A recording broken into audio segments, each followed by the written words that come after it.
Realtor. I'm here to show you what you can get for $1 million in Florida on the beach. We're here in Cocoa Beach, and this is a 3-bedroom condo for $1 million. So let me show you what you get. Here's room number 1. Room number 2, shared full bath. It's about 2,000 square feet. Open kitchen floor plan. Good sized laundry room. Some updating. We've got the master over here.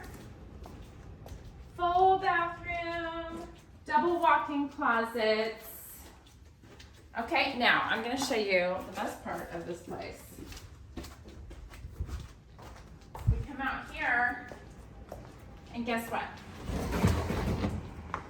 You are right on the sand. So you can walk out your steps to the beach. There is activities for boating, parasailing, surfing, walking, parties, pools, tons and tons of beach activity. So once again, I said that there's a little bit of updating here and construction going on, but this is what you can get for $1 million in Florida, an hour and 20 minutes away from Nashville.